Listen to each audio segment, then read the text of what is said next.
विद्याशरणम बच्चों, कैसे हो? अच्छे होंगे। और एक स्माइल के साथ शुरू करेंगे आज का क्लास 10th का स्टैटिस्टिक्स मीन एक्सरसाइज का नेक्स्ट क्वेश्चन।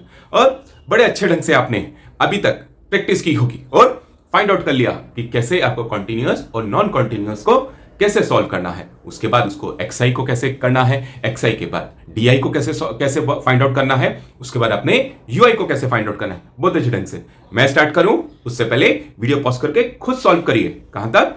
एक्सआई निकालिए, उसके बाद यूआई निकालिए, तक आपको पहुंचना है। तो एक्सआई, डीआई और यूआई, तो ऐसे टेबल बनाते हुए आपको कंप्लीट करना है। चलिए let's begin, do it yourself. जब तक मैं भी अपने बोर्ड पे कर रहा हूं, आप भी अपनी कॉपी में करिए। Good.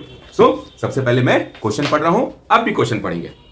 The table below shows the daily expenditure on food of 25 households in a locality. Find the mean daily expenditure on food by a suitable method. So easy question, ठीक है। अब इसमें हमारे को टेबल मैंने already बना के रखा है यहाँ पे। तो सबसे पहले मैं क्या फाइंड आउट करता हूं? Class mark.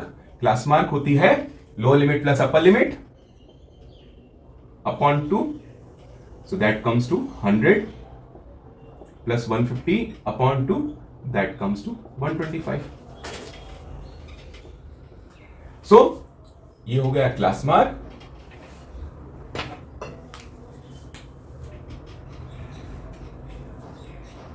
Class mark X I, that comes to 125। H कितना है? 150 माइनस 100, दैट कम्स टू 50।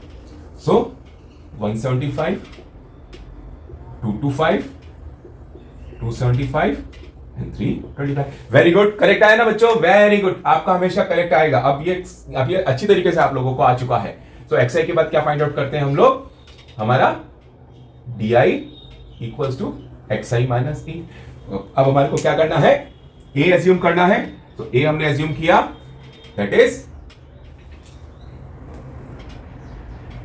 कि हमने ए एज्यूम कर लिया। यहां पे हमने ए भी लिख दिया, दैट इज 225। यहां पे भी हमने ए लिख दिया, दैट कम्स टू 225। सो अब 125 minus 225, that comes to minus 100, minus 50, 0, 50 and 100। अब हमारे को क्या फाइंड आउट करना है? फटाफट बोलिए। Very good, that is U I, that is D I upon H. Correct. यहां पे हमने h भी लिख दिया, तो h equals to 50। So -2, -1, 0, 1 and 2। Very good. अब हमारे को नेक्स्ट का फाइंड आउट करना है FI UI। तो FI UI तो हमेशा स्टूडेंट्स को ध्यान रखना है, बच्चों को हमेशा ध्यान रखना है कि आपके हाथ आगे आ जाने चाहिए या स्केल आगे आ जाने चाहिए। तो दैट इज -8, -5, 0, 2 एंड 4। अब इसको हमको समीशन करना होता है। कहां पे समीशन करना है? एक तो यहां पे समीशन एफ पे और समीशन FI UI। सो समीशन एफ पहले 4, 9, 21, 23, 25। कितना हो गया? 25। आप मिटा भी सकते हैं, पेंसिल से करना है हमेशा। करेक्ट। अब मेरा summation FI UI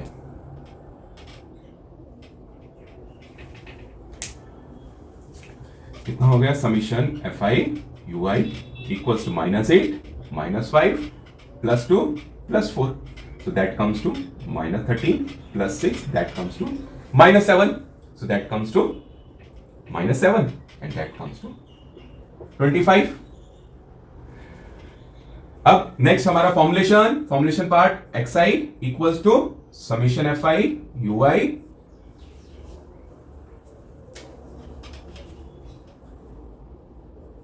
summation FI UI upon summation FI into H plus A। Summation FI UI कितना निकला? -7, that is 25 into H 50, A 225। So -7 into 2 plus 225, so that is -14 plus 225, so that comes to 211 हमारा x बार। So simple. तो हमारा mean क्या निकला? यदि हमारे को फॉर्मुलेशन आते हैं तो फटाफट हमारा हो जाता है हर चीज। So simple. फॉर्मुलेशन लिखा हमने, एफ आई यू आई की वैल्यू रखी, एफ आई की वैल्यू रखी, एच की वैल्यू रखी, ए की वैल्यू रखी। हमने पहले 25 को 50 से काटा, 25 1 1, that is 2, that is -7 into 2, that is +25, that is minus, that is x bar, that is mean equals to 211। अब हमारे क्वेश्चन में किस चीज का फाइंड आउट मीन करना था? एक्सपेंडिचर। तो आंसर राइटिंग कर देंगे, that is mean of daily expenditure equals to 211। Okay, that is ₹211 और ये अंडरलाइन। सो सिंपल है ना? कितनी जल्दी सॉल्व हो जाता है। बस आपके माइंडसेट में, कॉन्शियस माइंड में आपको स्टोर कर लेना है। प्रैक्टिस के through, practice makes a conscious mind ready. Correctly आपके एग्जाम में ऑटोमेटिकली सॉल्व, आपके हाथ आप ऑटोमेटिकली डी आई यू आई जाएंगे, फिर एफ आई यू आई निकालेंगे, फटाफट फॉर्मुलेशंस आपको कर देंगे मीन के। करेक्ट स्टूडेंट्स, करेक्ट बच्चा लोग, वेरी गुड। चलो नोट डाउन करेंगे वीडियो पॉज करके और फिर हम चलेंगे नेक्स्ट क्वेश्चन की तरफ।